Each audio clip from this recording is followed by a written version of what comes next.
What's up, guys? It's Mr. 5K Nate Bradley, and you're watching the Saturday Night's Main Event podcast.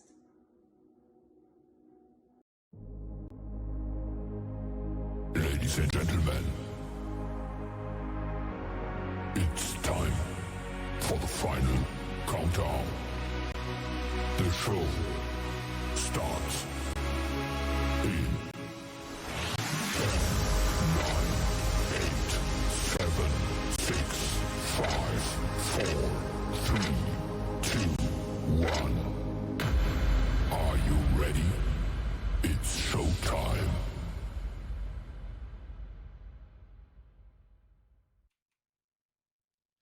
Welcome, ladies and gentlemen, to another night of Saturday Night Main Event with my good buddies Isaiah and Dan the Man, and a special guest tonight, if y'all don't recognize him, Matt with Cam the NightHawk Rockwell. What's going on, gentlemen? I guess Daniel had to leave. What's up? No, I'm just getting a drink. Go ahead. Yeah, I'm good. How y'all doing, fellas? Oh, I'm doing awesome. What about you, Isaiah? Busy. As usual. Basically have 3 jobs at this point. Promotion at work, so I'm doing 2 jobs in one, plus photography. Always busy. So I kind of want to start it off as, what was your thoughts on February 24th? Break it off for TASW. What are your thoughts about the whole thing? Who we talking Daniel? to? Oh, no, I loved it. It was super fun. It was fun. I think I enjoyed it better than the Conroe show. It was it was better. It was super fun. I really enjoyed it. I like the fact that it felt more lively. Even though in Conroe it was outside and you were able to be in that breeze to stay cool, but for some reason that atmosphere at the VFW was beyond the best experience that I've had with independent wrestling. Oh, and the seating was a lot better. I wasn't crunched between people. It was actually nice. Tables were a nice addition. I liked that. And all the All-Stars took advantage of table 2, jumping on top of it, smashing people's heads on it. It was great. Can't wait to go back. I really thought that one, I forgot who it was. I think it was against who was it with? I forgot who it was, but I really thought that they were gonna smash their head on your belt, Daniel. I was wanting to. That's why I laid it there. God. Shit, I wanted somebody to pick it up and use it.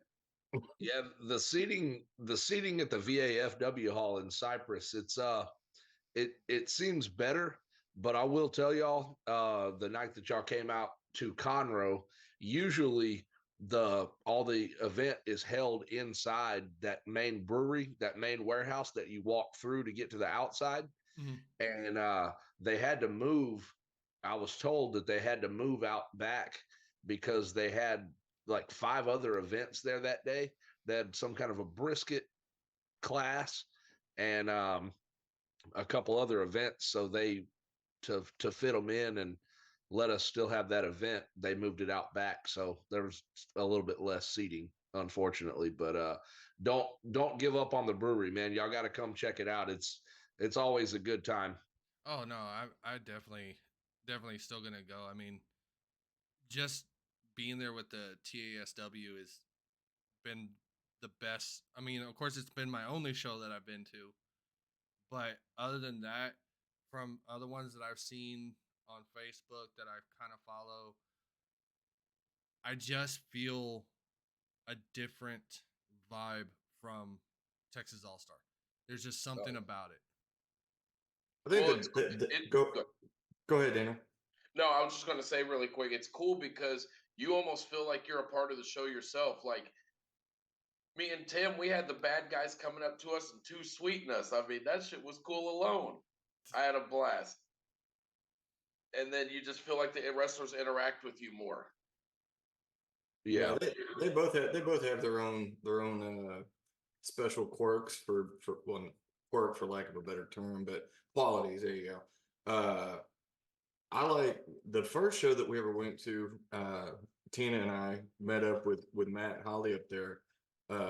It was during crawfish season, and they had like a phenomenal crawfish vendor there, and it was extremely reasonably priced. I think I paid like 25, $30, and I got like 3 pounds of crawfish, ravioli, some sausage, potatoes, and the dude gave me a free beer ticket to take up to the tap room. So we both got a free drink out of it, and then he hand delivered the crawfish to us. I was like, dude, I got no problem coming downstairs and getting it from you. And he's like, no, it's fine. This is how we operate. You know, we'll bring it up there to you. And you know, as usual, the people up there in the brewery, the tap room, they're extremely friendly, and they got a lot of high quality beer up there too that I really enjoyed. Oh yeah. I will admit that was my first time trying the bombshell. That was really good. Oh yeah, that's your first time trying it. Yeah.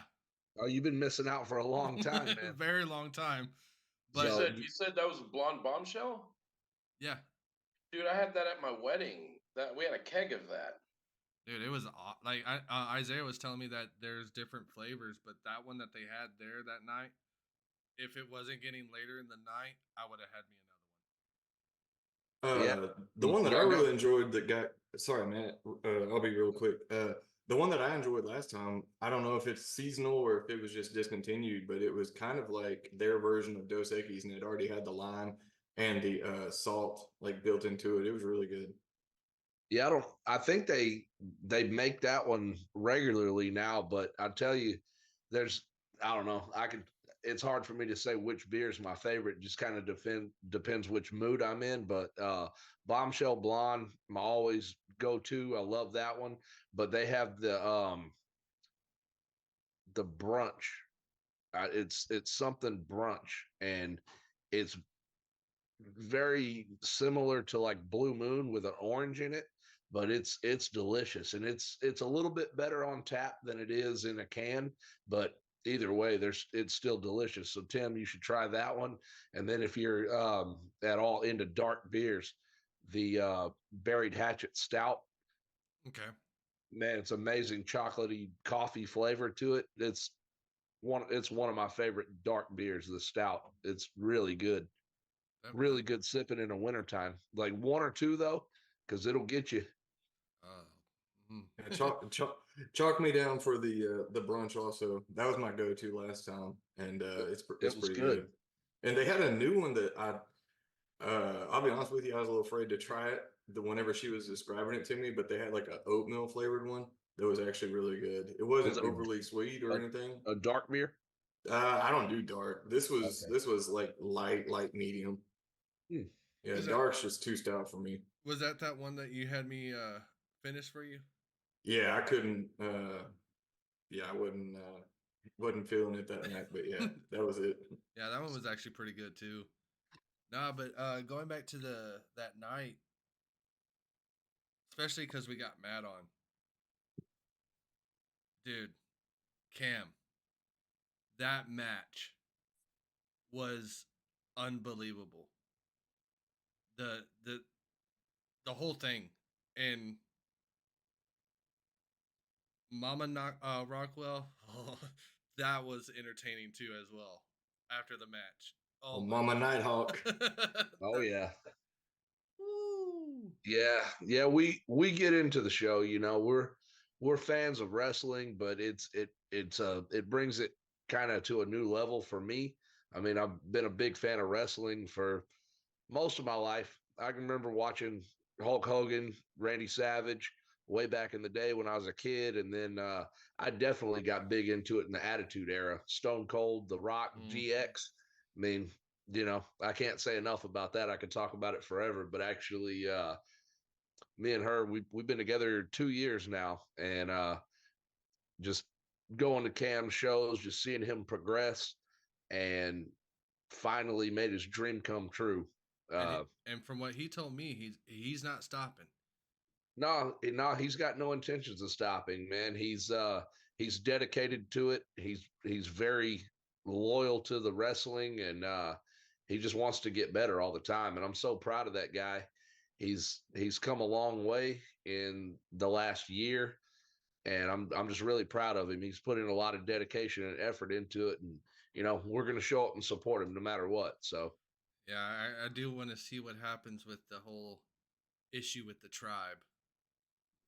yeah, the tribe, man, they're definitely a force to be reckoned with. They've got the Jesse Logan and Vinny Zuko. They got the tag team titles now, and yeah, the tribe, man, they're definitely something. They like to put their nose in other people's business, and that's kind of came to Cam's benefit this time. They've cost him the title multiple times, but they messed with too many people at one time is what they did. And the other crews got tired of it, so they came out there to deal with them and let them not interfere with the title match and let Cam finally shine. Yeah, that's what added to the match, because I love that last little sequence when Cam hit that super kick and then he went for the cover and it just got quiet. You just hear one, crowd would get quiet. Two, and I didn't even hear the ref hit the three, and then everybody just erupted. Like, that was so cool, man. The only thing I heard was ding ding ding ding. Yeah, That's what all I did. heard. And then everyone Yeah. just going nuts. Yeah, when that third hand came down, it was so electric in the room, you couldn't hear you couldn't hear his hand hit the mat until you heard the bell. Everybody just went crazy. It was it's kind of an emotional experience too, being so close with Cam and seeing the troubles that he's gone through with the tribe and them interfering so long. It was definitely a proud moment, and I know he's just high on himself right now. He's just loving life. Oh, I know. I bet you he is. But everything about that event, though, I mean, even Nate's match, even though it got interrupted, I mean, that one was just, to me, that one was brutal. I mean, that one where he came off the ropes and got just that slap. Oh, that slap was vicious. Let me see if I can pull up the picture. He sent me the picture the next day of his chest. Man. Oh God. Look, So before we go too much further with the conversation, just to give anyone who's listening a backstory here, Matt, obviously he said, him and Cam's mom, they've been together for a couple years, and Matt also operates as his merch manager at all the venues and everything. And Matt and I have known this dude for literally half my life at this point. So just there's a little bit of favoritism with the NightHawk as far as I'm concerned. Got that extra family tie there.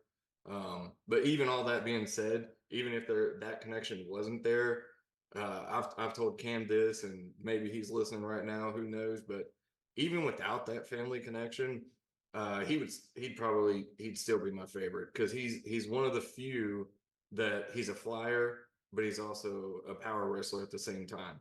He can throw you around the mat and beat the hell out of you with the best of you, but he's not afraid to go top rope either, and you don't see that very often. It's Top either rope, one, baby. it's either one or the other. Very rarely do you have both. So Yeah. he's definitely got that special recipe down to an art. Ooh, yeah. I mean, even during that match, like afterwards, I mean, you could the way that he got slapped, it was just, there was a little bit of blood. Yeah, I saw it like trickling out. That was wild. And I don't know if you saw it, Matt, but during Cam's match, I actually pointed it out to Isaiah and Daniel. He was actually bleeding from the mouth. Yeah, he was. Ian X put a little bit of extra pow on that knee, to the face. Yeah, it busted his lip a little bit. I saw it, and I pointed it out to his mom. I said, "Hey, babe, said that knee really connected that time, and it busted his lip." So yeah, that was that whole event. I'll agree with you, Tim. That whole event was just really special. They were very entertaining. They were all in it. The crowd was there. They had the I'll say the suspense of the matches, because some of this storyline, it's been building for a while, and it was just finally reaching its peak, and people could tell, you could almost feel it. Mm-hmm. Yeah, that's what I was just about to say. Because when I saw Cam the first time when we went to the one in Conroe, from seeing him in that match into this one, I will honestly say he came out with a different attitude. Like he was there to win, and he Well, didn't care. he went into it with a do or die attitude. Like he had to get it done. Mm-hmm. I have to agree Yeah. with Daniel on that one. Yeah, that entire night was insane. That was probably the best wrestling event I've ever been to. And when I lived in Biloxi, we went to a couple like actual live Raws in Baton Rouge, and then we went to a couple house shows. But I guess having that close of seats and being able to interact, and the professional relationship that we're building with so many of these wrestlers now, that was probably the best show I've ever been to. Like kudos to Texas All Star for the show they put on. It was absolutely incredible. Yeah, Yeah, I think I'm gonna have to agree with him on that because I've been to some wrestling shows, and yeah, I left that show. I was just I called Tim on the way home. And I was like, dude, I needed that. That was the most fun I've had in so long. Just hope from here the shows get better and better and better. So yeah, Yeah, they've got a really stacked roster. They got a lot of talent going on there at TASW for sure. Not just, you know, they say I'm a little biased to Cam. We're close, but there's no denying the other guys. They've got a lot of talent and dedication as well. You know, Australia Galactica, hmm that guy, he's special. And I mean, really, all of them, even the bad guys, you kind of love to hate them. They play their character well, but they're very, very talented individuals, I gotta say. I'm bummed that I'm not going to be able to go to Star Wars on the 23rd. Because, dude, that means, dude, I'd be able to see Nate Bradley and Jordan Jensen in the ring, and I Yeah. can't go to it. Oh, yep. Your daughter's birthday is Yeah, more it's important. daughter's birthday. Damn hey, it. gotta be daddy first, wrestling fan next. Yeah, Understood. yeah. Understood. Hey, Not a problem with don't that. feel too bad. Don't feel too bad, Daniel. I'm not 100% sure if I'll be able to go. I have a gargantuan photo job that morning. I've got like 325 kids, 27 teams up in Shepherd. So Yeah, I'm still depending on thinking. I'm still trying to think if I'm gonna go or not because Well, Tim knows how much of a mark I am for Bradley and Jordan Jensen, dude. Those are my two dudes, man. I like them. God, they're amazing. jeez. But yeah, all the matches, and actually we actually made a joke on the on one of them because during one of our interview with Nate, Isaiah actually said it would actually be cool, and I'll actually let Isaiah tell it. But it's kind of funny because his tag team partner Isaiah called it, and we feel like uh, the owner of the organization listened to our podcast and made it happen. I don't know if he did or not, but I put it into the universe. I'll put it that way. What are they? What's the expression? I don't know. You will it into existence or something. Yeah. But I had asked him who his dream tag team partner would be, and I forget who he said right off the top of my head.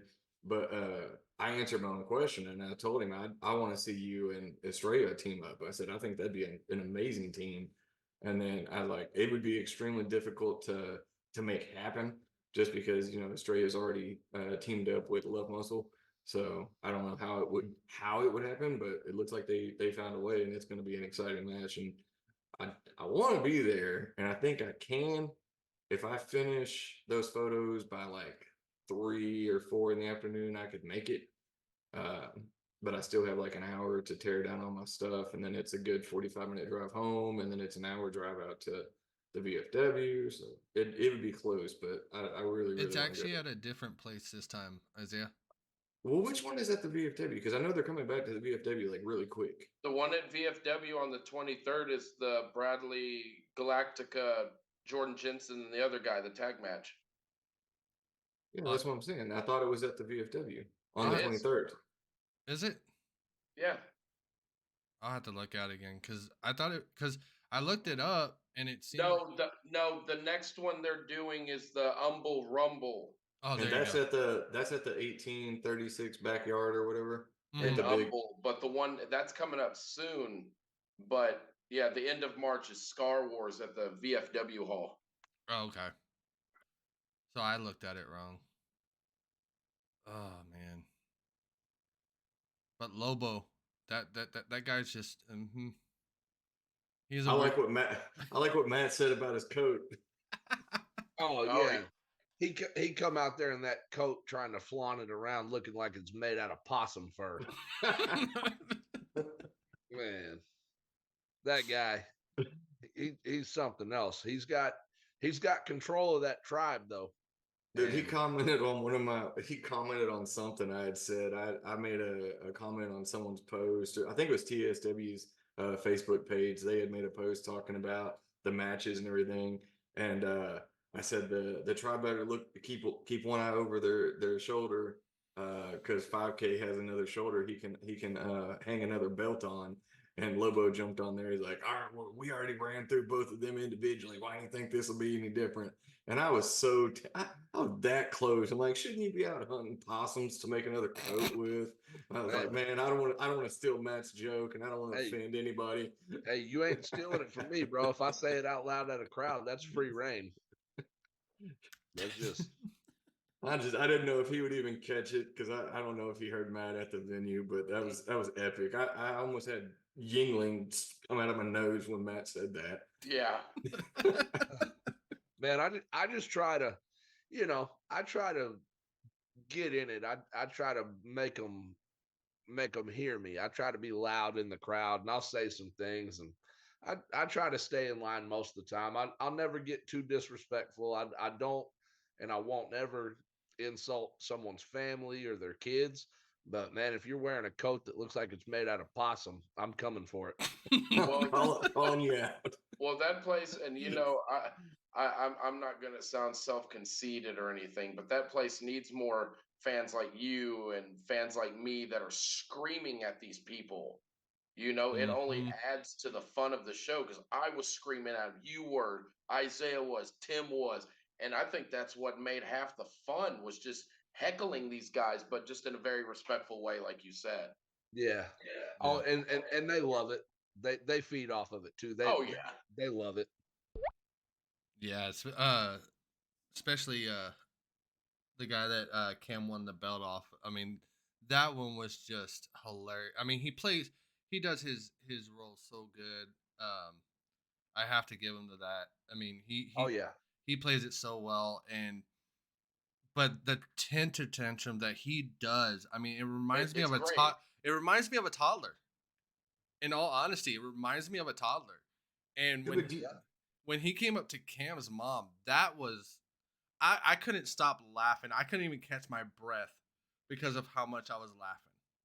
Oh yeah, those two go at it pretty regularly. Anybody that ever comes out and goes up against Cam, they're gonna get it from Mama NightHawk. She's coming for you, and she's ruthless. She's one of the most ruthless fans out there, and you can hear if anything happens good. Cam hits a big frog splash off the top rope. There's that certain yell and that certain scream. She's definitely very supportive of all her kids. I can say I know one of her daughters plays softball, and she's really talented too. The one that Callie, the one that plays softball, that girl, all her kids are dedicated to what they like to do. That's one thing. Like Callie gives her heart and soul in her sports and her school. She's very sharp, keeps straight A's, sometimes A's and B's, but she does academics on a high level, athletics on a high level. and she's very much with that. Cam with his wrestling, it's incredible. But to have a mom like that to stand behind you and support your kids is pretty special. And I know Cam feels the love, and everybody feels the heat in the room. That's for sure. I'm hoping one day we see Cam on TV. Hey, that's the goal. That's what he wants. That's his dream. I hope it happens for him too. And talking about me being Cam's merch manager for a second, I don't feel like it's anything special, but it means a lot to him. But I got him shirts made with Isaiah's help. I got the cards that Cam signs. I got that banner made, and he's loving that. And we sell the shirts, we sell the bracelets, and little things like that at the shows. It's great to see when we show up to an event, all the NightHawk shirts out in the crowd. I Yeah. can't believe how many NightHawk shirts that we're seeing when we go to a show. Yeah, it's really cool. It shows he's definitely building his fan base show by show, day by day. And we're definitely not trying to get rich off the shirts or nothing else. All the money, I manage it for him, and it pays for his wrestling school, his training, and some of his supplements and stuff like that to work out. He is going to be traveling here, and I need to find a little bit more information and put that out there for people who want to try to follow him. He's going to be actually wrestling in Colorado here. I want to say March, I think St. Patrick's Day. He's going to be wrestling up in Colorado. Him and a couple of the other guys are taking a trip. So Wow. hopefully we can put some NightHawk shirts up in Colorado too. Man, that would be fun to go to. Well, we'd love to spread the information. Help with that. Yeah, let me I'll have to follow up with him and get a little bit more info on that, and then we can put it out there. Well, you better be stocked up for the next local show, because after he won that belt, you're gonna have a whole lot of people coming up wanting shirts. Yeah, Yeah, I need that 2X shirt. Remember, don't I forget. know. Hey, buddy, don't worry about that. I'm gonna. Matter of fact, I'll text my shirt person here in a second. I'll make sure that happens for you.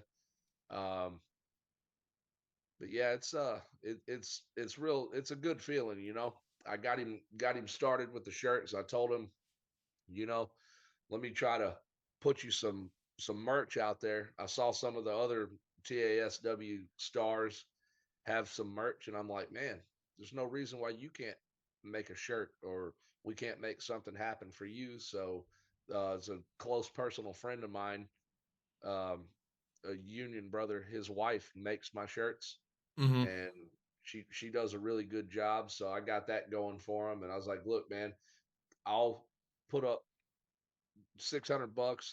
I got him his first batch of shirts made. I said, after that, whatever we make off the shirts, we'll keep it in a pot. You can use it for your wrestling, or I'll put it back into your merch, whatever. And he trusts me, and so far, I think we've done pretty good. Yeah, y'all. I mean, like I said, from going from the one in Conroe to this one, I mean, just seeing the shirts out there, it's just unbelievable. I mean, you would think, like me, I'm wearing a Cody Rhodes shirt. You see a lot of people wearing, WWE shirts and stuff like that, but when you go to these kind of events, it's a different experience to see these guys and someone wearing their logo or something with them on it. And it's just Yep. unbelievable. Unbelievable. Especially Well, I think go ahead, Isaac. there's probably, I think there's more NightHawk shirts in the crowd than anything, probably 2-1 at this point. Yeah. Yeah, there are, and you'll see some you'll see some Love Muscle shirts, and you'll see some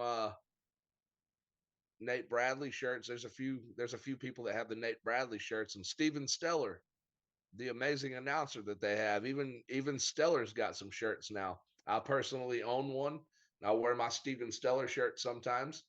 Um, but yeah, I mean, a lot of energy and a lot of efforts going in. These guys are putting in the work, and man, I want to see them all on TV one day.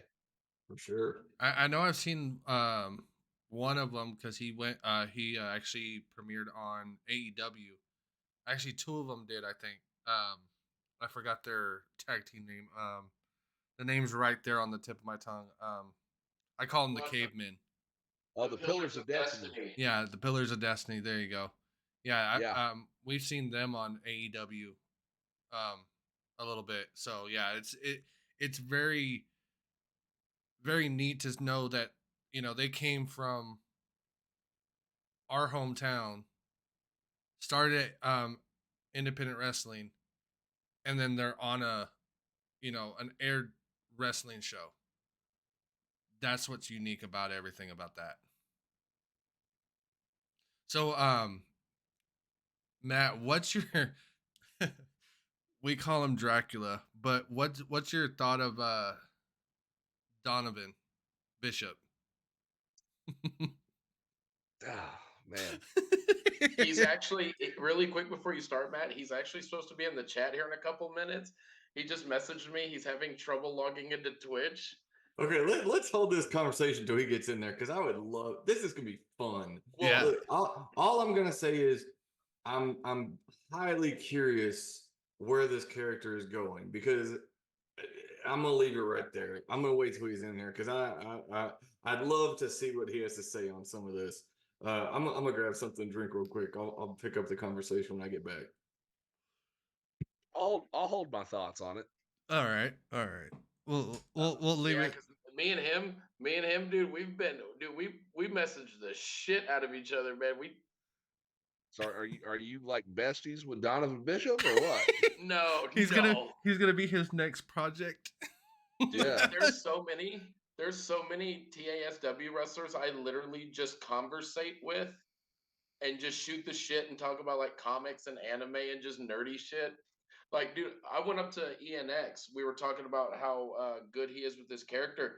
He's so polite, man. Like, whenever we stayed around and was just hanging out, I walked up to him. I said, "Hey, can I get a picture with you?" He's like, "Yeah, no worries, my man." And I put my WWE belt on him. I was like, "Hey, look, I know you lost your belt to a better wrestler tonight, but here, this is just a consolation prize." And he got a kick off of that. So, Yeah. Honestly, all the guys behind the scenes, they're great. They've all been respectful. They're very family oriented, man. They're close. They all have a bond, but they're just decent guys. Mhm. And I will never, I don't know how many people are watching this or listening to this out there, but maybe I shouldn't give away their secrets, but they are good dudes. Even the bad guys are good dudes behind the scenes, and they all care for each other. And the main thing I like about it is that they all care about each other's safety in the ring, and that's for And such a you can see that. You can see that while they're performing. yeah, and for such a physical sport, when it just one wrong move could end somebody's career, could injure them for life. They're very careful with each other, but they're just decent people, and I really enjoy the conversations we have after the shows with all of them. And Ian X, honestly, man, I got love for that kid. He's a good dude. Yeah, He is I like actually Daniel. I actually picked on him too. I went up to him because we actually want to get him on the podcast to give him an interview, and I said, "Man," I said, "I don't know what I'm gonna do." He's like, "What do you mean?" I said, "I already got your deal ready, so when you're ready to come on the podcast, we got your picture ready and everything." I said, "But the picture that we got is with the title, and I mean, at this point, it's I'm gonna either have to get a new picture or we can keep that one, but we're gonna have to announce that you're no longer the cruiserweight champion anymore." Just put a red stamp over it, former. There you yeah, go. there you go. So Donovan just messaged me back. I said, "You still having trouble logging into Twitch?" He goes, "Yeah, I gave up. Y'all talk about me all you want to. LOL. It's fine. LMAFO. I'll watch it eventually." Yeah, Twitch is like really temperamental. Like logging in on my laptop is one thing, it's got the password saved and all that. And then for some reason, I'll have the exact same damn password saved on my phone, but you go to log in on it and it won't let you in for some stupid reason. Like I've had to rechange my password like 3 times on Twitch. I mean, we have to. We can also start going live on YouTube instead of Twitch. I mean, we want people to start seeing it live and also get to watch it afterwards if they missed it live. But if we have to, we can actually start going to YouTube, doing it live But there. I'm ready to hear Isaiah's take on the Donovan Bishop character. Please, I know you've been loading it up, bud. And I want to hear Matt's thoughts too. I think it's boring. I think his speeches are too long. He talks too low. Nobody can hear him. The character comes across as extremely creepy. I call him a vampire. He looks like the character looks like a vampire, not him personally. And so far I know it's only been 2 shows, 2 appearances, but it just seems like it's going to be a very slow developing thing.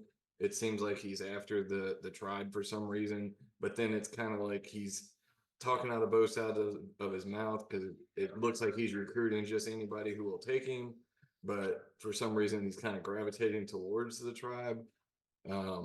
But so far the character, not the individual, but the character lacks charisma, like at all. Like it's a boring character. That man said he's a charisma vacuum. He just sucks of it. I just don't understand it at this point. I don't understand it, and it's very boring. And he talks way too long to keep people's attention. Yeah, I agree with you. He's kind of a weird character. You know, he really came out of the shadows. He came out of nowhere, and the first speech he delivered was real. You know, the guy uses words. He tries to use too big of words in his conversation and his delivery. I almost feel that he tries to talk above his audience and not really to them, to make himself seem above everyone. And I'm not really sure what his deal is with the tribe. I don't know how that's going to play out. It almost seems as if he's trying to put himself in a position to maybe rival the tribe. Like he wants to recruit a group of individuals, and he says that he's going to go after domination. So I don't know if he's going to try to build his own squad and then go up against the tribe, and that's going to be a new rivalry, or really where he's going with that character. But it comes off a bit strange, and he's got those little bitty beady red glasses. I mean, he's an Aussie wannabe. Well, he looks like a gothic Pee Wee Herman. Yeah, he does. There you go. And he comes out looking like he went to Hot Topic when Pee Wee Herman lost his bike. And I don't know. It's strange. I'm not really sure where he's going. I think Tim's getting a real kick out of that. He liked that when I hollered it at the show. And it started up a fucking Pee Wee Herman chant. So you're on to something. If I'm responsible for that, I can't comment. I don't know if that's real, but hey, maybe. But nah, I don't know. He's probably a good dude, but where he's going with that character, I'd like to see a little bit more progression with it. At the Conroe show, he said he was going to hand out his business card to select individuals. I've yet to see anyone accept his invitation to take his card yet. I saw someone reject it, and he calls himself the ASP. Now, I got a question for you. Since you're more familiar with the TASW scene than we are, we're just now starting up with it. If you can see anybody on the current TASW roster that would align with him, and this is just your opinion, who do you think it would be? Man, that's a good question. Like I say, I'm not really sure where he's going with it. If he just wants to pick up someone, the tribe is spoken for. Those guys are loyal to the core to each other. I don't see anyone leaving the tribe to go with Donovan.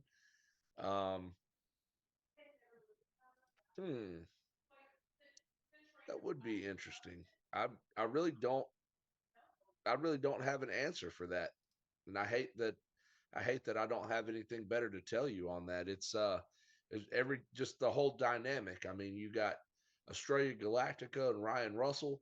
Those guys are solid. They're dedicated to each other. Nate Bradley, he's the champ. Why would he need a guy like Donovan Bishop to represent him? He's well represented himself. Um, you know, I don't I don't know. I wanna give you an answer. There's so many guys on the roster. I'm trying to think who. I got one. Do you think it could be Jordan? You just read my freaking mind. That's the I only hope one off not. top of my head. Are you Like, talking about Jensen? yes. Yeah. Oh God, I hope not. I hope not. You This- know, I can see it. I can see it in a weird way. I can see it because that Well- guy, he's coming on the scene. He's coming in hot. He's trying to go for the top spot. And maybe with a little leverage behind him. I mean, the tribe has been very successful with Lobo guiding them, interfering in his matches. Hey, he might, Jordan Jensen could possibly see a benefit to having somebody in his corner. I'm putting this out in the universe, and if it happens again, I'm claiming that shit this time. I will chalk up Australia in 5K as a coincidence, but if this shit happens, it was my idea. Hear me out. Number one, Jordan Jensen, his gear. He's already dark. He's already got the black and silver. He's got the lightning bolts. You got the vampire. He's all gothed out. So you got the black on black. They match. Yeah. You've got Jordan Jensen's character. He's squirrely. He's a little bit of a cheater, but it works for him. He plays to that character extremely well. That's how he won the Rumble. And that's just who he is as an entertainer. We haven't seen Donovan as a manager ringside. We don't know how much interference he's going to play, but if those two personalities and those two styles match up, that's a match made in heaven right there. I could definitely see it working. And I'd have to think about a second one. If they try to make a faction out of it with 2 or 3 wrestlers, whether it be tag team or whether it just be a faction, give me a few minutes and I can come up with a second one. But Jordan Jensen would be prime candidate number one. I got a possible second one. Who you What got? about Dragon Master Black? Ooh. There you go. I didn't think about that one. Yeah. There you So go. I was gonna do a little long-term booking. They always say a good guy's got a little dark side in him, right? So let's just say this is 6 months, 8 months, a year down the road. What if Cam went heel? I'm just saying, what if Cam went heel and aligned himself with Donovan? Cam's got, like you said, he's got the dark coat. He wears the dark paint. He could end up screwing somebody out or like hitting like somebody with the title belt like in a cheap like heel way, and he goes full blown heel in a year. Do you think he would ever go heel to mix his character up a little bit? Seeing that he's like the young up and coming hero right now, but in a year he just says, you know what? Maybe it's my time that I do me this time. And he goes heel. You know, I don't think he would. But if he did, I feel like Cam, if he went heel and went to the dark side, I think maybe the tribe would have more of a potential place for him than to go with Donovan. Yeah. However, the tribe has done Cam dirty time and time again. So if Cam did go heel and went with Donovan, it may be to switch up and go against the tribe for all the trouble that they've caused him. So I could see both ways. I don't see Cam going heel. He's a crowd favorite. The kids love him. I don't see him turning on his fans or his audience. Yeah. But I was but gonna say something retracting what you said. Neither people thought Hulk Hogan would go heel. The kids loved him, but he went heel, and it did wonders for his career. I'm just saying. I'm hey, just saying. you might not be wrong.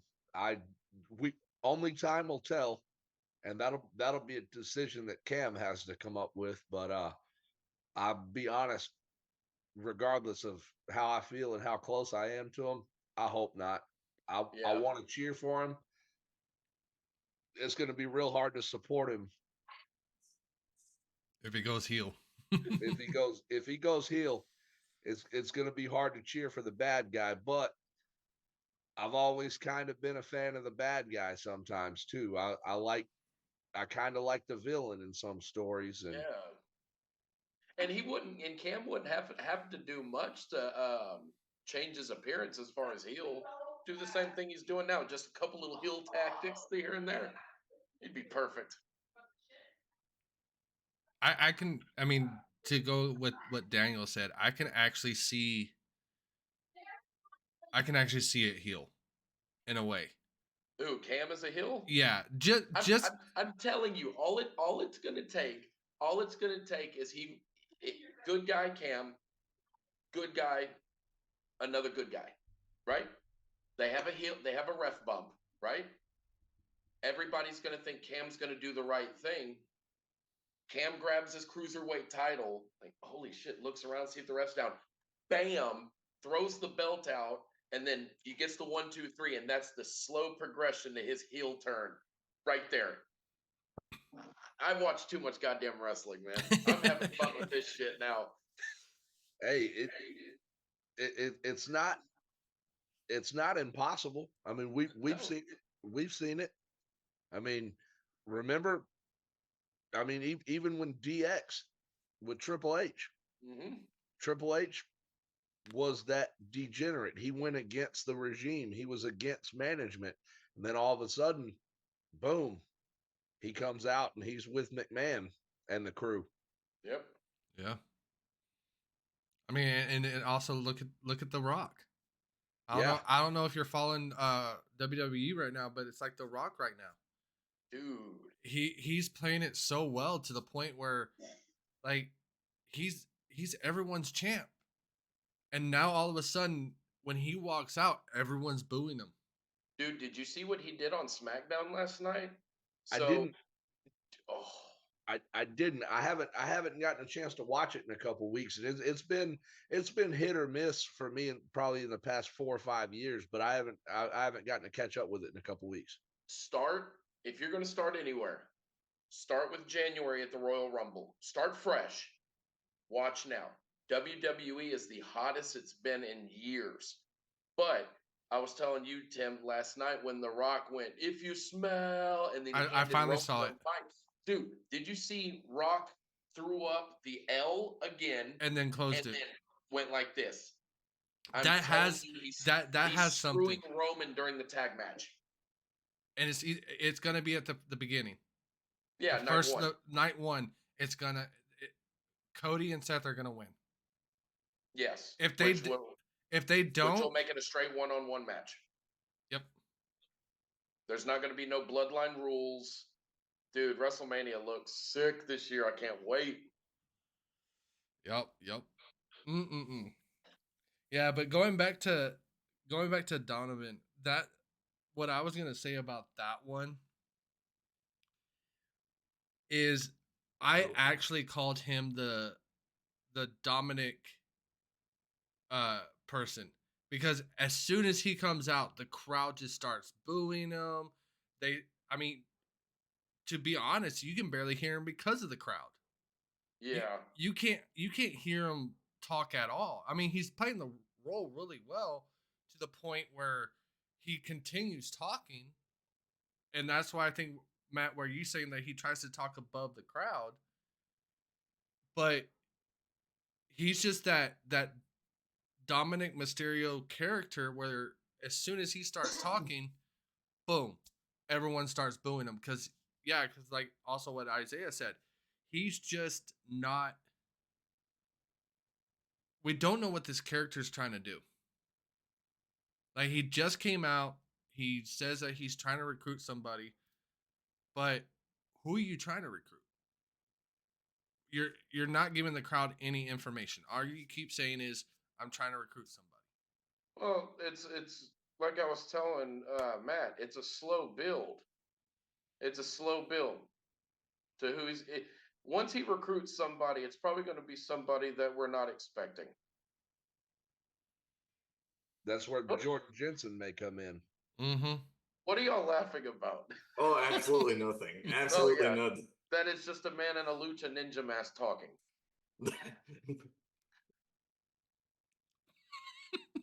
Sorry, everyone, if we got silent on you. It's just Jesus Christ. Dan is just being a weirdo right now.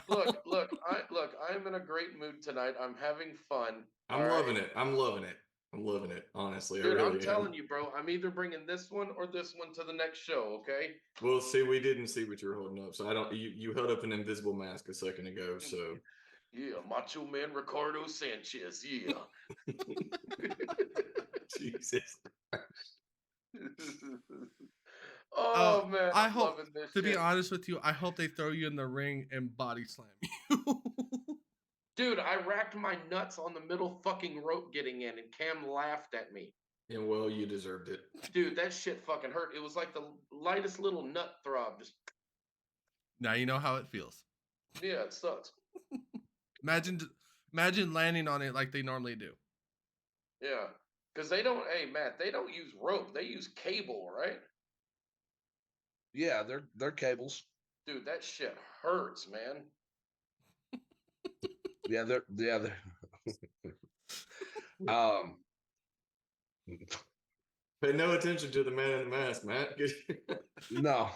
Jesus Christ. No, I've been I looking at made his him face. break. I've been looking at his face on my screen, and I don't know, man. Part of me is a little bit jealous. I don't have one. My son's been asking me to buy him a mask at every wrestling show that we've gone to for the last 2 years, and I haven't bought him one. I think I might have to buy us both one now that I see Dan having how many masks he's got. I think I might have to buy me and my boy one. You know what? We need to collectively become a squad of luchadors at these TASW shows, okay? We need to do it. If there's any mask that I'm gonna get, it's gonna be Rey Mysterio's. Yep. Sorry. I think So I think this is Australia has got some of the most elaborate gear Oh, that yeah. I've ever yeah, seen. dude, his gear is sick. Dude, His- I'm waiting for him to come back out in the one that his entrance video and like whenever they show the matchup card, that bright royal blue and black looks sick.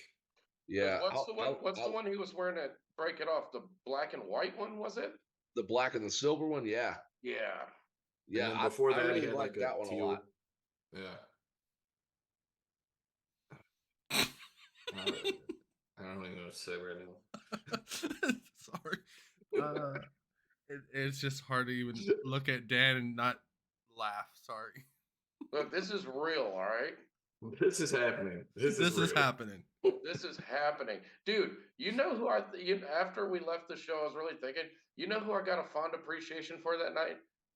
Bodie, the guy that was wearing the half Peter Parker-esque outfit in the very first match. Remember, he had like the little crop top?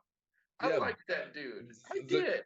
The Great Bodie. Yeah, yeah. He's one of the newer characters that's come out, and he seems to be a good guy.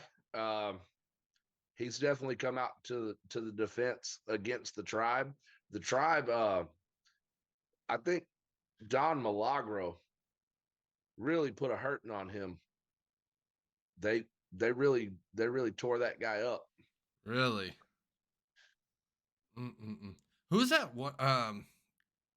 Dan was actually trying to talk to him, and he doesn't talk at all.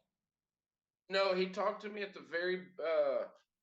he talked to me at the beginning when I was it Black Dragon whatever? Dragon Master Black.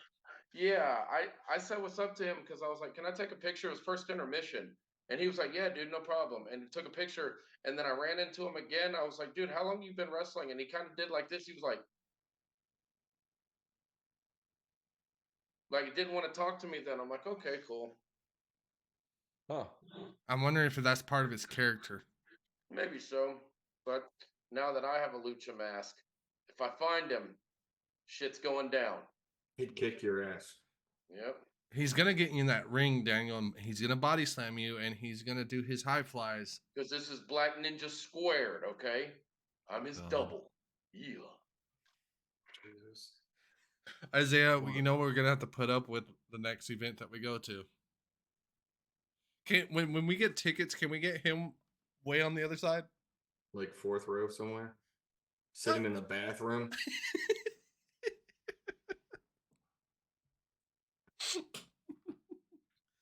Oh. All right, Matt, my all-time favorite question to ask every guest we have. This is kind of my trademark question. No one else is allowed to ask it. Who is your Mount Rushmore of all-time wrestlers? There's 4 on Rushmore. We've had to clarify that a couple times with guests. Okay. Yeah. Wow. 4 all time. Man, I always so I was a big fan of Hulk Hogan, but no, I'm not going to put him as number 1 because, so I was a big fan of Hulk Hogan back in the day, but Macho Man Randy Savage was something special. And I got to put him up there. All right. So I will say Macho Man Randy Savage. Man, then I start getting into the Attitude Era. Mm-hmm. Man, I was a big fan of DX.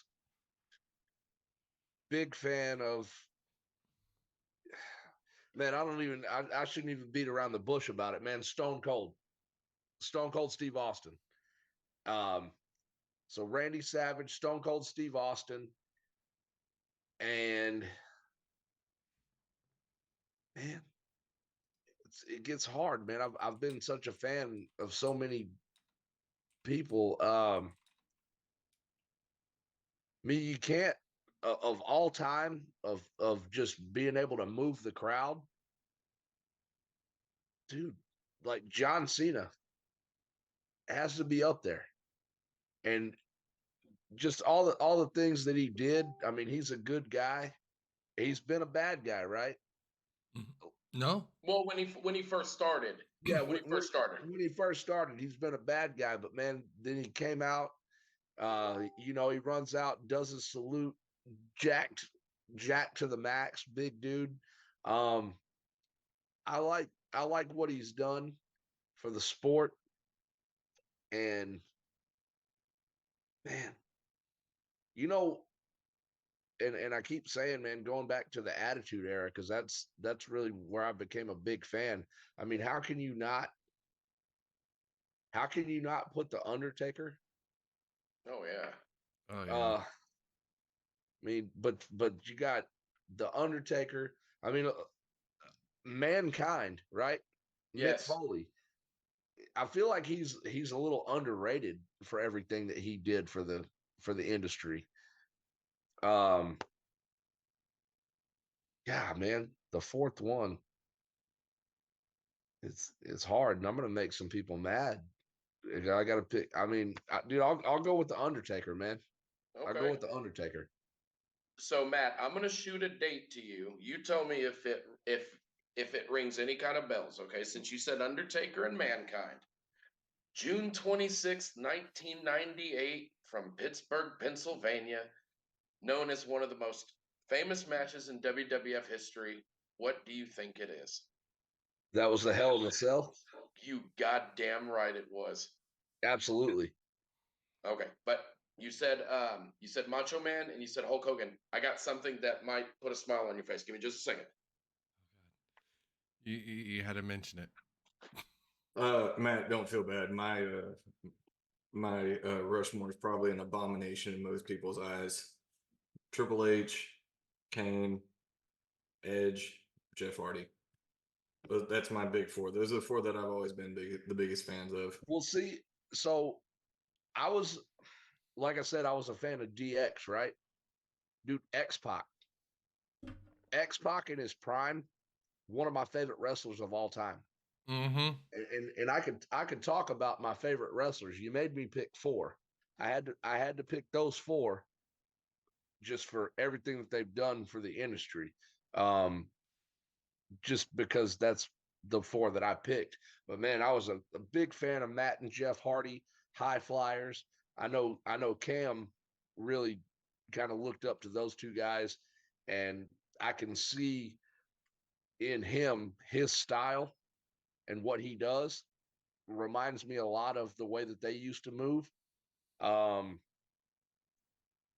yeah, man, absolutely. I was at Triple H, dude. Him, one of the founding members of DX, coming up, leading that whole regime, and then what he's done in the management side too. I mean, the guy's got an incredible mind for the business of everything that he's doing. I think he's definitely one of the greatest of all time. So I don't argue those. All right. So I'm going to show you something, okay? Who's the first name that comes to mind? Yeah, who's the first name that comes to mind that wore this bad boy? It's the Macho Man, Randy Savage. Yeah, the Macho Man. Miss Elizabeth used to hold it around her shoulder like this. Yeah. All right. So, yes, my Winged Eagle belt. I love this belt. I love it. But, so I went to my very first wrestling event when I was 3 years old in March of '89. Okay. My grandma got me an original Hulk Hogan bandana that night. Oh, dude. Never worn. It still has the when Hulk Hogan was owned by Marvel. Right here. Look at that. Copyright 1988 on that bad boy. Yeah. That's awesome, dude. That is super cool. Yeah. It's in mint condition. That's super cool. You know, I actually have a t-shirt. My mom took me to WrestleMania when it was at the Astrodome when Stone Cold fought The Rock for the championship. 67,925 fans in the Astrodome. Yeah.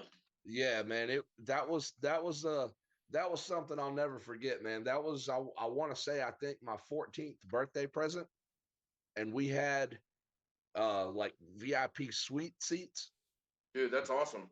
And yeah, it'll be something I'll never forget. But I bought that t-shirt, or she bought that t-shirt for me, and I think I wore it to school one time, and I still have it. It's still in my closet. It Really? doesn't fit. Yeah, it does not fit. It doesn't even come close to fitting.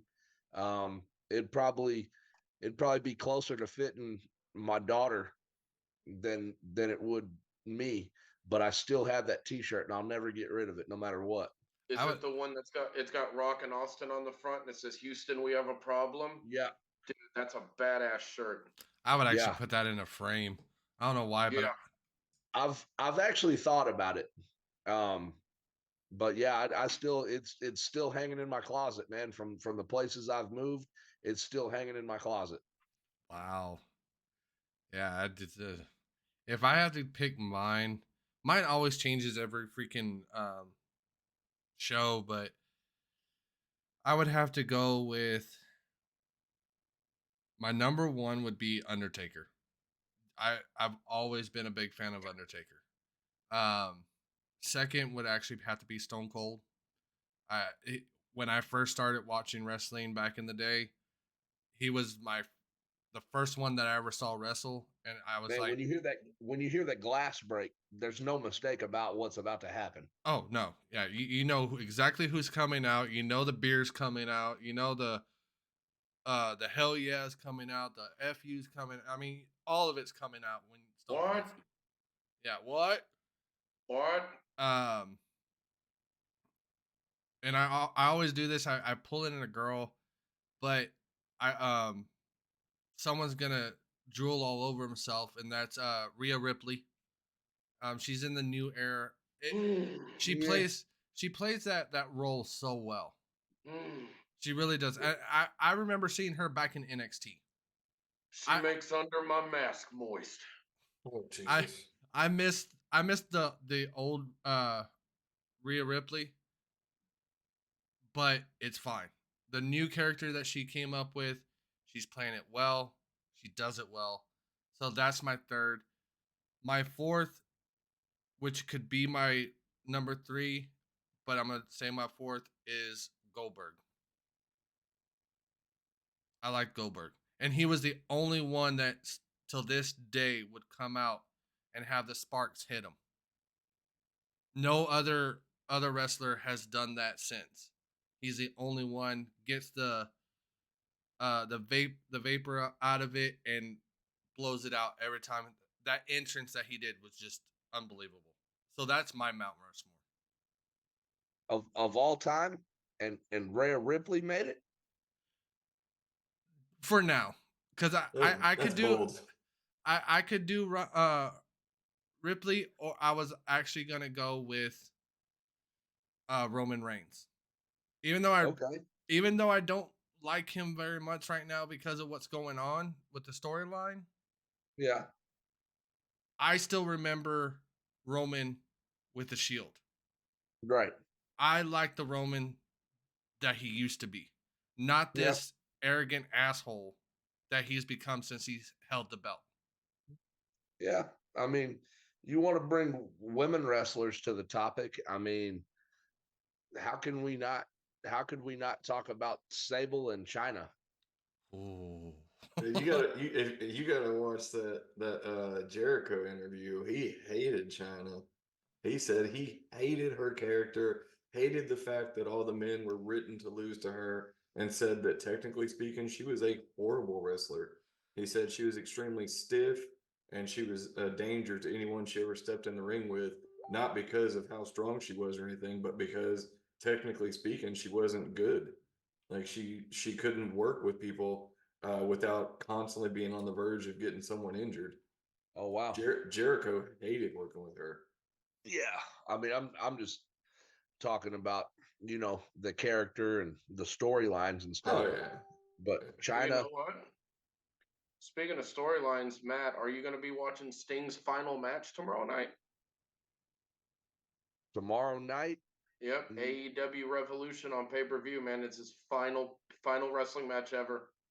No, honestly, I won't, man. I won't. I'll be in a hotel in Fort Worth, so I won't get a chance to watch that.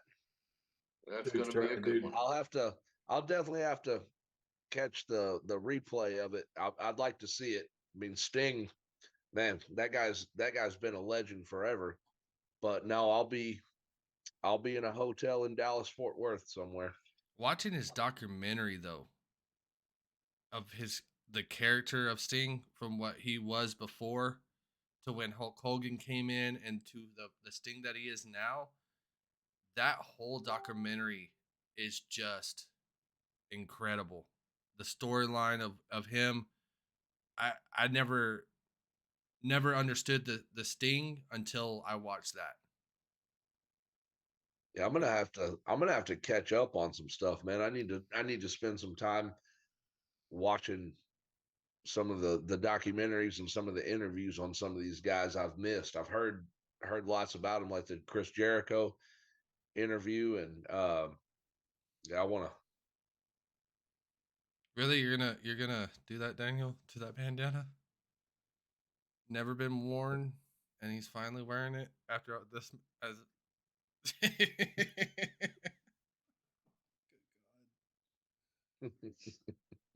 sorry, everyone, we got to end the show. Sorry, everyone, we just got to end the show now.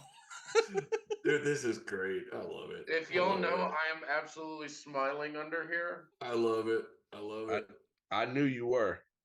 I never knew what such joy a fucking mask would bring me. Dude, you got to put the green one back on so all of you disappears except for the horses. You know what? Your wish is my command. Matt, while we're waiting on the invisible Ninja Turtle to come back, there we go. There he is. Do you have Peacock by chance? No. No. Okay. Dude, there's so many good, excellent documentaries on there. I've watched two of them recently. The Brothers of Destruction, which is Kane and Undertaker. Yeah. It goes from like day one, like before Kane even was Kane. Like he was still what, Dr. Yankum or something, the dentist or Well. Before he went to the WWE, he was known as the Unabomb when he worked in Smoky Mountain Wrestling, and then when he got drafted to WWE, that's when he become Jerry Lawler's personal dentist, Isaac Yankum, yeah, DDS. yeah, there you go. Well, it starts off like Undertaker's kind of following his career. Like he's like, man, this guy could really be something. This kid's special. He's big. He's athletic, but this character ain't working for him. And so through conversations with the Undertaker, like they kind of developed the Kane character a little bit. And then after it came into what it eventually became, they're like, holy shit, like we need to do this like now. And it just goes through the entire storyline of them becoming brothers, and the fire and the matches, the tag team. It's awesome. And the other one, there was a rewatch. It was Mick Foley and the Undertaker. They met up in Austin somewhere to sit there and rewatch that match and break it down step by step, detail by detail. Oh, And wow. to hear their insight on that, it is incredible. Yes.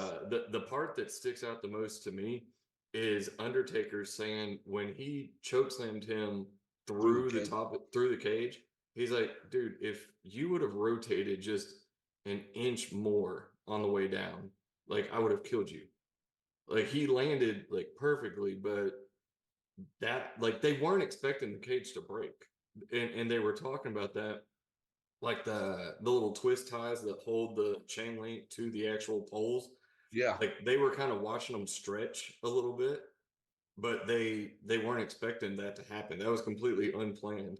So like to hear from their perspective about that match from beginning to end was just, you got to watch it. And even Yeah. the thumbtacks, like Oh, yeah. uh Undertaker did want to do it twice. He's like, no, once is enough. Like they're talking like as the match is going on. He's like, no, I didn't land in enough of them. I need it again. So like he like forced him.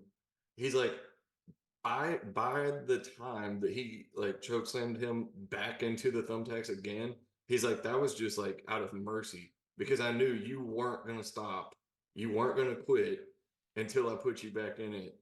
And he's like, it was unreal. Like you just have to watch it. And the Yeah. fact that he came out of it saying that he didn't remember anything. He had a concussion to the whole match. Mm-hmm. And by the time that he got to the back, he was like, I need to get back out there and finish the match. And they're like, dude, the match is over. And Wow. the tooth sticking out of the nose, they talk about that. Oh, yeah. Yeah, it's crazy. Oh, but that was him, though. And you see him nowadays, and he's still the same guy. Dude, I've read his documentary. I've read, not documentary, but his biography that he wrote. I read the one by Edge. That one's really good. Edge, his is pretty funny. He talks about traveling on the road and doing crazy shit in hotel rooms. Like they were. There you go. That's one I'm reading right now. Jericho's new one. Nice. I gotta repurchase mine off of Amazon because I've moved 10,000 times since I bought these. I have no clue where they're at now. But the Edge one was really good. They were talking about they were daring each other to jump out of like fourth floor windows into gigantic snow piles, like just out of boredom and being drunk as shit. Like it was a great book. Y'all guys are making me want to go read it now, and I'm not a big reader.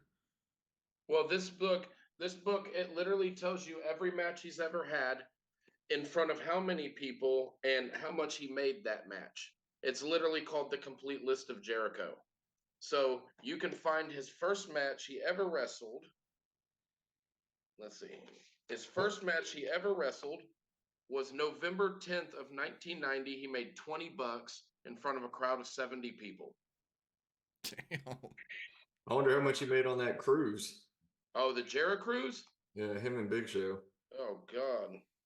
Dude, I feel bad for Big Show at this point. Supposedly, I saw a TikTok where he was having a candid conversation with someone. He's actually getting like knee replacement, and maybe it'll fix this just god awful limp that he has. And one of his knees are like bending backwards whenever he walks. Like you can see it. It looks disgusting.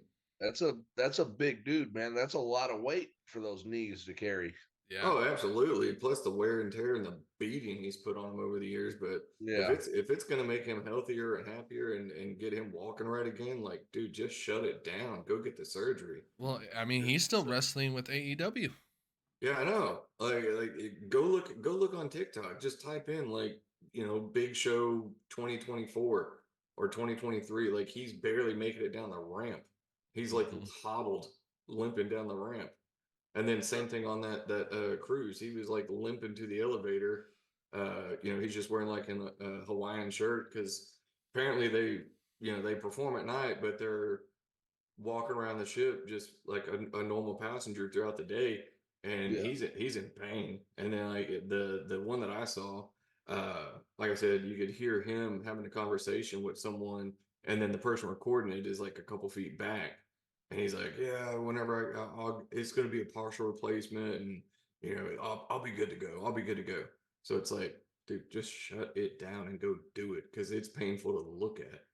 Well, he's definitely got the money. He ought to get it all the way done and get it done right with something. And I know those guys have access to some of the best doctors and medical care around. He should do that for himself. As you get older, man, you got to take care of yourself and your knees, your feet, and your back. You gotta you gotta take care of those, especially in a as physical of an industry as it is and what toll it takes on your body. You gotta do that right, or he'll be in a wheelchair, man. I Oh mean, yeah, for you got sure. to think of, they made this a career. Yeah, And that goes back to talking about Cam. I mean, he's wanting to go as far as he can. I mean, it goes back to making sure you take care of yourself. And I know these guys take very well good care of themselves. But I mean, just the beating, like y'all just mentioned, the beating that they go through every weekend, and then once they get to the being on TV, they could be doing a show. If like Cam makes it all the way to WWE, he's gonna be doing a show either Monday and then doing a special appearance on a Friday. yeah. It just depends on that. And so when you're constantly on the road, getting these beatings like you do, day in and day out, on top of training, it does take a toll. It does, and the big show Yeah, is. yeah, and guys like Cam and the other TASW guys, I mean, these guys are out working full-time job, 40 hours plus. Some of them they work physical jobs as well, so they gotta make sure that they take care of themselves so they could perform, but they also have to be careful while they perform, because if they get hurt while performing and they can't work, then that's going to take a financial toll on them. So it's hitting it on both sides there. Mm-hmm. Cam has to make sure he works safe at work so he doesn't get hurt, so he can perform wrestling, but he has to work in the ring safe to make sure he can go back to work Monday. So it's And I feel so like I think I was asking Nate how that goes because I mean, you know, after the match between him and the other Nate, that beating that he went through, I just wonder how he felt the next day at work. Oh, I'm sure he felt like he got hit by a truck. I mean, Nate Bradley's a beast, and I mean, I wouldn't want to get a clothesline from that guy, Mm-hmm. much less an open hand rib chop like that and break my skin open. I'm sure I'm sure he probably felt that one for a couple days. Oh yeah, I mean, I'm a big fan of Cam and Nate, but I will honestly have to say if Nate's watching, I'm so sorry. But during his match, I was laughing the whole time because every time he tried to go off the ropes and do a move on the other Nate, Nate would just sit there and catch him like if he was nothing. It's like hitting a brick wall. That guy, the Mm. bionic silverback, man, he's a beast. Yeah, and it just cracked me up because every time he tried, it was just like he wasn't going nowhere. And so he had to come up with a strategy, which he started doing very well on, but then it got interrupted. Yeah. Unfortunately, we weren't able to see the finale of what that match was turning into because it was definitely, they were going to war. Yeah. Just like Cam's. I mean, he was going to war too. I mean, he came out with that war paint and there was no stopping him. Dude, that match had so many momentum changes. Like, Oh yeah, it drove me batshit crazy watching that match just because it was so. You think one thing's about to happen and then something else happens, and then whenever there was the interference, and I kind of had a. I'm not gonna say I knew, but I had a damn good feeling that whenever he survived that interference, I was like, oh yeah, it's happening. Like they came out to screw him over. It didn't happen. Here we go. It's time to win the belt tonight. Like it just that I don't know. Like I said, for some reason, being able to survive that potential interference is what really turned the tide for me. Whenever we were watching that, and I started kind of feeling, I guess, more confident or more at ease that Cam was leaving that match with the belt. yeah. I was definitely hoping so, and it just was like, man, one more thing's going to keep him away from it. One more thing, and they came out and tried to interfere, but I had a gut feeling that once the guys that came out to deal with the tribe outside the ring, I knew that I didn't know. I had a feeling that okay, they just eliminated this outside interference.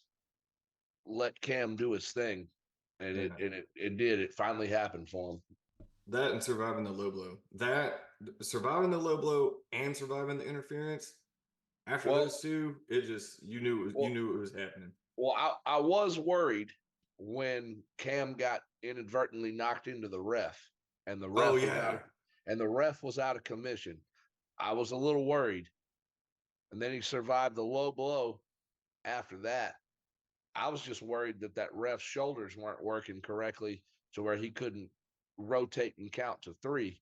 yeah. Yeah, But that was the slowest count that I ever saw. I have to honestly say, I don't know Yeah, what. but it built to are you talking about the one that counted Cam to be the winner? Yeah, Yeah. But that's the thing. It added drama to the match because you didn't know if he was coming down for the 3, if Ian was going to kick out and be like, oh, it fucking keeps going. well, I mean, at that point, Cam had him for a 6 or 7 count. Yeah. And yeah. I mean, realistically, he had him for a 6 or 7 count. And when his hand came down the third time, it was just such a relief that all his hard work and his effort paid off, man. I smile about it thinking about it, man. I'm so proud for him. Yeah, we all are. Do It y'all was- have it was any? in- Do y'all have any final questions for Matt about Cam? Yeah. When's his next appearance? It'll be at Scar Wars on the 23rd. Now, Okay. is he going to be defending the belt there, or is he just making the appearance? I believe he'll be in action. I don't know who his opponent's going to be this time, but I do believe that he will be in action, probably defending his championship. Wow. It'll be interesting to see who the next #1 contender is, unless they just automatically give Ian a rematch. But if it's not Ian, it'll be very interesting to see where the next storyline goes with that belt. Yes. Yeah. I'm excited. I am too. Ian definitely he wants it back. He's upset that he doesn't have it. I saw him crying about it today, and they had that spring block party, the Freedom Plumbing block party they had today, and he was there crying about it and acting like he was motioning that he had the belt, and I had to remind him, you lost it, you don't have it. So I would have loved to have been there to see that. Was there a big turnout for that event?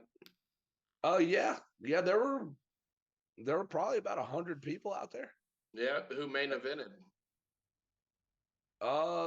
main event was Oh, they did the tag. so the main event it would have been Nate Bradley and ENX, but there was some outside interference after the match, and so it ended up being an 8-man tag team match. And yeah, it was that was a sight to see. That would have Nice. been cool to see. Yeah. Any more question, guys? No, I Before think I we- hit every nail on the head. Before we wrap it up here. No, just Matt, thanks for coming and hanging out with us, man. This was fun. Just hanging out, kind of seeing your opinions on things, and hearing your contributions to as being the merch manager, and just how supportive you are of Cam, and feel like I'm sitting here talking to my brother, man. I've known this dude for 20 something years now, so No kidding, man. It's been it's been a wild ride, man. The last 20 years. I mean, me and you came up in junior high school, and all that. So it's been wild, man. It's always a pleasure to have you as a friend, your family, and Tim and Dan, great guys. I really appreciate y'all guys for having me on the show. And Anytime. Absolutely, bro. one of these days we're gonna have to get Mama Nighthawk on here. Wait, We have is to. she We around? have We to. can get a little cameo.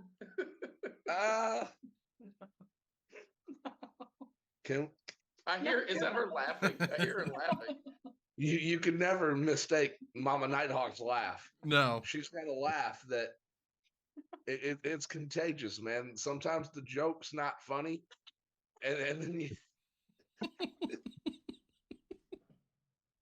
I'm funny all the time. it's not funny, and then she laughs, and then I laugh at her laughing, and then it just goes on. But it's a very contagious laugh. It's fun. Yeah. Now we could possibly get Mama Nighthawk on here at one point. She's not camera ready at the moment, so she says no. Well, tell Mama Nighthawk we love her and we're a big fan, and we can't wait to have her on. Aw. She can hear you. Say something. Let you can talk to him. You don't have to put your Thank you. okay. So yeah, we will get Mama Nighthawk on here, and I'm sure she could share some funny stories about Cam growing up. And actually, I've been privileged lately to see a couple pictures.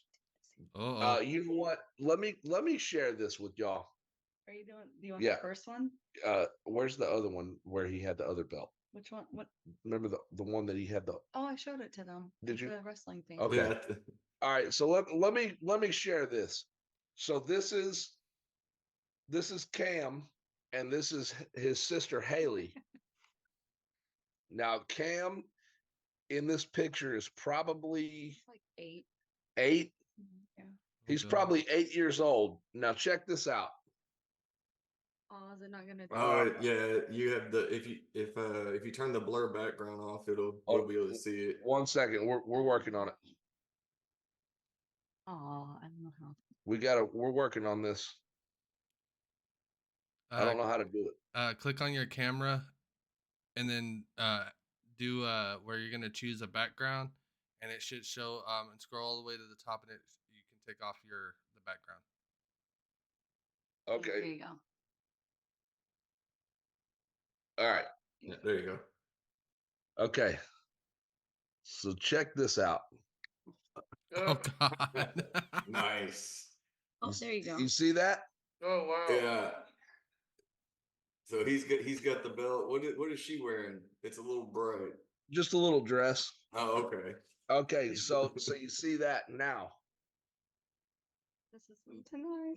This is today. This is right now in real life. Oh, they recreated Oh, it. that's cool. Oh, that's cool. They recreated it with his. That's serious. I see her. Yeah, that's my. Yeah. Yeah, they recreated that picture tonight and sent that to Mama NightHawk, and I just thought, man, that was so cool. Now, hey, Matt, let me ask you a question. Is that headboard like a mahogany? It's more oak. Or it's more of an oak Yeah, tree. Is it's it pressure it's more of treated? huh? Is it pressure treated oak? It's yeah, it is pressure treated for strength and durability. There you go. Golly, this guy. Oh man. Holy crap. Quality craftsmanship around here. Yeah, that's right. Yeah, USDA grade A wood. It would actually kind of be cool to get everybody on with Cam when we get back on again. We need more of Mask Daniel. Mask Daniel's very fun. I'm enjoying this. Hey, check this one out.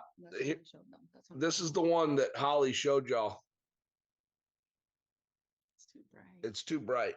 Yeah, the webcam has a hard time like adjusting the exposure to the phone, but I know which one you're talking about. He's stop probably using your photography slang on us. Exposure and lens quality. A man in a mask don't care about that. Oh God. Well, Gator ain't never been about that shit. Isaiah's the one. He's got the knowledge of the photography and stuff. He'll tell me things. I may or may not understand it, but I know that he knows what he's talking about, and I trust him for it. So, oh yeah. Dan, if we ever get Estelia on, I want you to wear that mask when he's on, and y'all two go at it. No, this is just who he is as a person now. The mask needs to be on no less than half of the show every night from now on. Because hold on. Yep, I'm putting that in the contract. It's the hand motions for everything for me. That's why. No, not that one. Not for real, guys. It's been fun. I don't know how entertaining it's been for the guests and for the people out there watching out in the world or who will watch it. And sorry if it wasn't entertaining enough, but I did really enjoy the conversation. I appreciate y'all guys again having me on and having me talk about Cam and everything that we got going on. Yeah. Hey man, I think you did great. I think it was a great conversation, great show. Yeah, it was fun. It was fun. Daniel definitely brought the comic relief tonight. I appreciate that. I'm in WCW Nitro right now. Yes, you are. Yes, you are. He's gonna pull you, Isaiah. Hey, I'm here for it. I got Luger in the main event here in a little bit, so I gotta go get ready. I gotta go get oiled up. Because you know how much a ninja loves their body oil. Oh my God. Tim, you wanna take us out, bud? Or you know what? Let's let Dan. This is his time to shine. I'm gonna let him take us. Tim's got it. No, he can take us out in his new attire. But the one thing I do want to let the audience know is, as of a couple of days ago, we have joined forces. You can now find us on every platform that you can get your podcast on. We're on Spotify. We're on Apple Podcasts. We're on, like I said, every platform that you can think of. So if you miss us live, you can find us on there. You can definitely watch the video on YouTube. That will be up shortly. And guys, once again, this has been a fun night. Like Isaiah said, Dan has brought the comedy to it tonight. And from here on out, sorry, Dan, it's in the contract. You have got to wear the mask. I'm actually going to say this for the whole podcast from here on out. No less than 50%. No less. I'm up for that. All right, Dan, take us out with your new style. Man, you put me on the blast, man. Hold on, I gotta do this as Macho Man Ricardo Sanchez. No. We like that mask better. No. I'm good. I'm good with either. Hold on. I gotta do this. God damn it. This is epic. No, he can't do it that way because then it it's fucking radioactive. All right. So y'all ready? Oh yeah. Oh yeah, this is Macho Man Ricardo Sanchez said, I hope you all had a great night watching the Saturday Night's Main Event podcast. For me, Ricardo, my buddy Tim, and my buddy Isaiah, thank you for having Matt on with us, and y'all have a great night. Dig it. All right, and we are out.